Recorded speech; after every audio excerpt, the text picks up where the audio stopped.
Katia Kraft, vous êtes la seule volcanologue femme au monde, c'est vrai? C'est-à-dire que si on parle de volcanologues qui étudient les volcans actifs, oui, mais des femmes qui étudient des volcans éteints, il y en a d'autres. Mais comment ça vous est venu ce choix, le choix de cette profession? Eh bien, j'avais 14 ans. On étudiait, on faisait de la géologie en classe, c'était dans les études secondaires. On a aussi étudié les volcans et à ce moment-là, j'ai dit je serai volcanologue. Ensuite, j'ai entraîné mes parents sur des volcans actifs, ce que je voulais absolument voir, et ma vocation se précisait de mieux en mieux. Et après cela, j'ai fait des études de chimie, toujours pour être volcanologue, et c'est à ce moment-là que j'ai rencontré Maurice Kraft, qui lui aussi voulait être volcanologue. Et alors, c'est à partir de qu'on ce a moment formé l'équipe Vulcain et qu'on a étudié des volcans actifs. Et ça fait une dizaine d'années à peu près que vous faites ce métier maintenant. Ça fait 10 ans qu'on a créé l'équipe Vulcain, qui est composée d'autres géologues, d'autres chimistes, d'autres physiciens, qui nous accompagnent dans nos expéditions sur les volcans. Mais justement, quel est le rôle scientifique des volcanologues? Alors, le premier rôle du volcanologue, le plus égoïste pourrait-on dire, c'est de comprendre, d'expliquer un volcan. Le deuxième rôle, c'est de prévoir les éruptions volcaniques. Donc, un but humanitaire, de pouvoir prévoir une éruption et empêcher mort d'homme. Pouvoir dire aussi aux gens ce qui va se passer pendant cette éruption. Pouvoir leur dire, ce qui est très difficile évidemment, quand ils peuvent revenir dans les zones menacées ou sinistrées. Oui. Il y a une troisième sorte de volcanologue, on pourrait dire, qui serait un peu comme l'homme là qui arrête des puits de pétrole qui sont en train de brûler, qui arrive à stopper ces incendies dans les puits de pétrole. Oui, je sais, je connais pas le terme exact. Oui, c'est ça, je crois. Et il faudrait des volcanologues qui puissent ainsi enrayer des éruptions volcaniques, ce qu'on a déjà réussi, en particulier en Islande, où ils sont arrivés à stopper des coulées de lave qui menaçaient de détruire un port islandais, l'un des principaux d'Islande. Et il y a encore un autre rôle, c'est donc l'utilisation de la géothermie. C'est-à-dire utiliser les volcans pour chauffer les maisons, pour produire de l'électricité. Oui, de quelle façon? Alors ça, ce n'est pas encore possible sur le volcan actif. Le volcan actif dégage des énergies énormes, mais qu'on n'est pas encore capable de capter. Par contre, il y a déjà eu des congrès, des réunions de volcanologues sur ce sujet. Mais ça, c'est encore un projet. Par contre, on est capable, dans des vieilles zones volcaniques, par exemple, d'aller chercher la vapeur qui est stockée en profondeur. Si c'est de la vapeur très chaude et sous pression, de la passer sur des turbines, ce qui donne de l'électricité. Alors, il y a 2 grosses centrales qui existent, l'une à Larderello en Italie, où ils produisent 3 milliards de kilowattheures par an. Il y en a une autre qui est maintenant plus grosse, depuis 2-3 ans, qui est en Californie. Ah bon? Et vous, quel est votre rôle exact dans l'équipe Vulcain? Mon rôle à moi, c'est surtout en tant que chimiste, d'étudier, d'analyser des gaz volcaniques, c'est-à-dire de prendre des gaz sur le terrain, de les emporter en laboratoire ensuite pour les analyser, ou deuxième méthode, de les analyser directement sur place. Ça, c'est donc le premier rôle que j'ai. Le deuxième, c'est de photographier, parce que l'image, aussi bien en film qu'en photo, est très importante pour décrire un phénomène volcanique. Alors, vous êtes l'auteur des photos qu'on retrouve dans vos livres. Oui, essentiellement. Justement, on en reparlera Parce que ce qu'il ne faut jamais oublier pour un volcan, c'est qu'il y a toujours ce côté esthétique, très coloré, très beau, que l'on peut retrouver dans les images. Et dans les films, en plus, c'est un phénomène dynamique et très esthétique. Vous revenez d'une très longue expédition, la plus longue qu'a effectuée des volcanologues, je crois. Oui, c'est une mission qu'on a faite surtout sur les volcans indonésiens, sur ceux de Java, de Bali, de Flores, dans les Moluques. Et c'est l'endroit du monde où il y a le plus de volcans actifs. Oui, d'ailleurs, nous allons voir quelques images que vous avez rapportées de là-bas.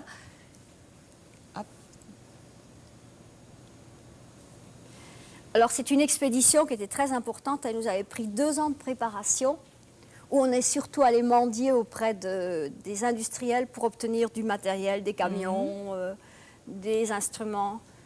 Et quel est ce volcan qu'on voit maintenant? Alors là, on voit un volcan célèbre qui est le Krakatau, qui, en 1883, avait fait 30 000 morts. Une des rares catastrophes provoquées par les volcans.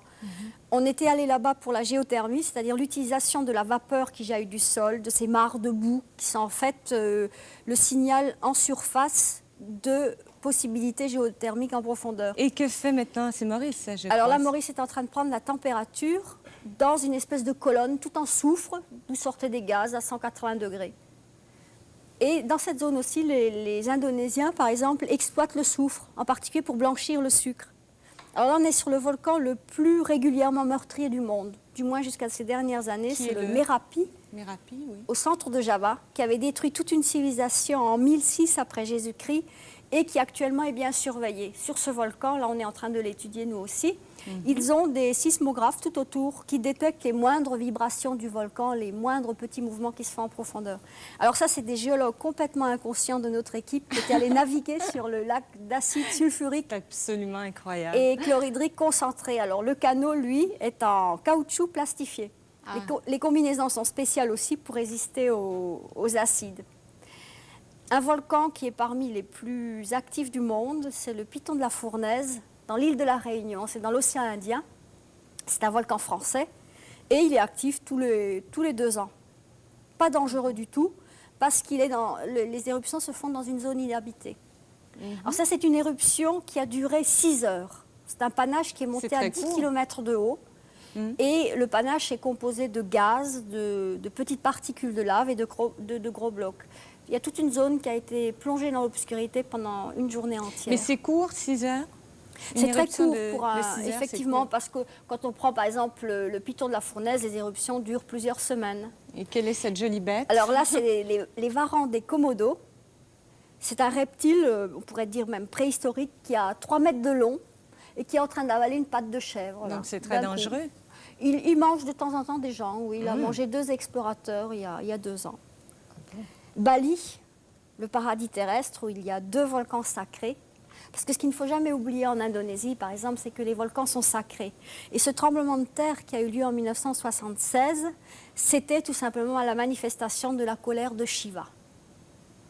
Pour eux, là-bas, c'est qu'ils n'avaient pas fait assez d'offrandes, ils n'avaient pas assez prié Shiva, et Shiva s'est réveillé et a provoqué cette catastrophe. Mais ils vont reconstruire au même endroit cette ville.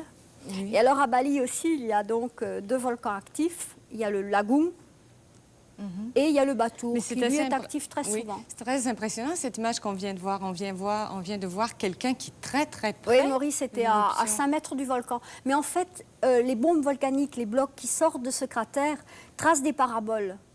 On le revoit donc ici. Il faut être très très près du volcan pour ne pas être dans la parabole des blocs qui retombent. Les blocs vont retomber derrière lui. Et la nuit, alors, c'est un spectacle très beau avec ces blocs incandescents qui tracent, là, vous voyez, le début d'une parabole. Ah oui. Et il faut donc être très très près du cratère pour ne pas être dans la retombée des blocs. Mais c'est quand même un métier extrêmement dangereux que vous faites. Eh bien, disons qu'il y a 350 volcanologues au monde qui étudient donc des volcans actifs. 200 sont américains. Eh bien, il n'y en a même pas un par an qui meurt sur un volcan. Bon. Et on dit toujours, c'est une boutade, mais l'endroit le plus dangereux du monde, vous le connaissez, c'est le lit. C'est la route? C'est le lit. C'est le lit. Parce que 85% des gens y meurent. Ah bon? Donc, conclusion, ne vous couchez plus jamais et allez sur un volcan actif. Et le second, c'est la route. Et la route est... On oublie toujours que la route tue 400 000 personnes par an. Les volcans, ils en tuent peut-être 100, 200 par an. Vous avez déjà été sur les lieux d'une éruption volcanique? Ah, souvent, oui. Disons que tous les ans, on étudie 2-3 volcans actifs. Donc nous, ce qui nous intéresse surtout dans notre métier, c'est d'être sur le volcan quand il est en éruption. Et c'est là qu'on est dans notre élément, en fin de compte. Alors, moi, je suis beaucoup plus à l'aise sur un volcan en éruption que dans une ville, ou dans une voiture. Alors, pour vous, ça procure des moments absolument exaltants, la vue d'un volcan en éruption? Ah oui, si on pouvait nous manger du basalte ou des roches volcaniques et les digérer, on resterait au sommet des volcans toute l'année. Quels sont pour vous les meilleurs moments de votre métier? C'est donc d'être sur des volcans actifs. C'est difficile après parce qu'il y a tellement de souvenirs différents, plus exaltants si on veut les uns que les autres. Quand on était au sommet du Merapi ou vous pouvez nous en raconter un brièvement, un de vos bons souvenirs? Un de mes bons souvenirs, il y en a tellement. Par exemple, Piton de la Fournaise. Bon, ça c'est un volcan qui est très actif. Donc c'est ce qu'on voyait à peu près au milieu du film. Oui. Donc c'est coulé de lave toute rouge. C'est un volcan où on peut s'approcher très près. Et où... Bon, ça peut être dangereux, effectivement. Si vous êtes là juste au moment où la terre s'ouvre et où une coulée de lave sort, vous n'avez pas le temps de fuir. Mais sur le piton de la Fournaise, on avait installé d'ailleurs notre campement tellement près du volcan que les blocs de lave, c'était au moment où on n'était pas dans la tente, ont troué notre tente. Alors c'était très gênant parce que sur ce volcan, il pleut 23 heures sur 24. Donc on ne s'occupait plus du tout du volcan, des coulées de lave qui passaient à côté de la tente, mais de colmater la tente trouée pour que le matériel précieux, la pellicule, nos dossiers ne soient pas mouillés par la pluie. Vous partez ordinairement 3, 4, 5 volcanologues ensemble pour une expédition? Alors tout dépend du genre de mission qu'on fait. Il y a des missions très courtes, on pourrait dire d'actualité. Un volcan se réveille, à ce moment-là, on n'a pas le temps de réunir toute l'équipe. Si l'éruption dure très peu de temps, on va tout de suite partir, Maurice et moi, et aller sur le volcan. Alors il y a les autres missions comme celle qu'on vient de voir en Indonésie qui est préparée 2 ans à l'avance. On était demandé par le gouvernement indonésien. On avait également l'aide de l'UNESCO, donc ça demande beaucoup de temps. Et à ce moment-là, on a le temps de réunir une équipe, de préparer tout le matériel pour les prises d'échantillons. Et on va rester 1 an sur place. Et alors, il y a un autre type d'expédition qu'on fait aussi, en particulier sur les volcans d'Italie et de Sicile qui sont près de chez nous. Des volcans qui sont tout le temps actifs pour mettre au point du matériel.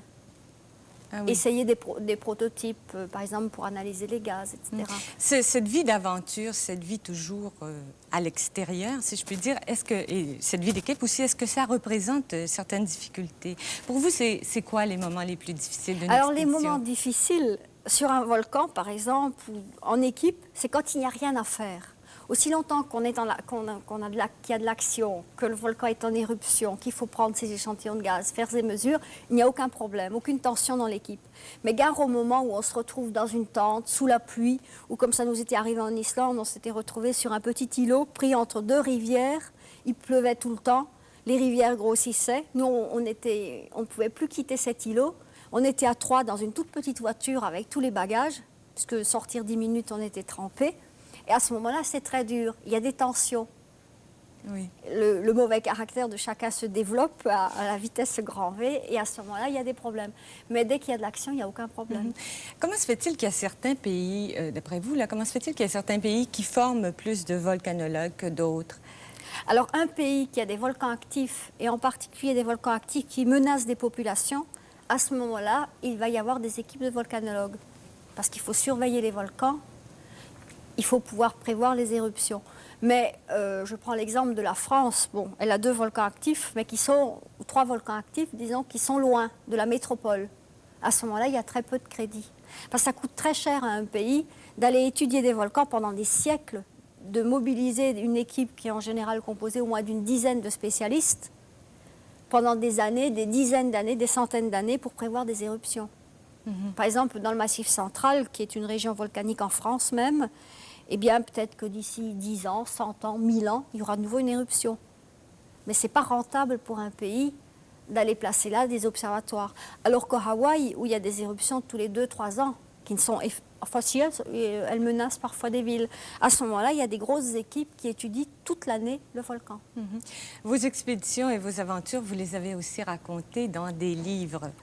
Oui, en particulier dans un livre, on raconte ce qui nous arrive en Islande, ce qui nous est arrivé en Indonésie. Mais dans les autres livres, on parle surtout du côté scientifique, technique, mais d'une façon simple pour que tous ceux qui s'intéressent à la Terre, à la dérive des continents, aux volcans, aux tremblements de terre, puissent les lire. Et on explique simplement les phénomènes et ce qu'on sait sur le sujet. Et vous avez fait les photos de ces livres? Oui, essentiellement. Et vous avez aussi fait des films? On a fait des films, on en avait présenté un en 1975 au Québec qui s'appelait « La passionnante histoire des volcans d'Europe ».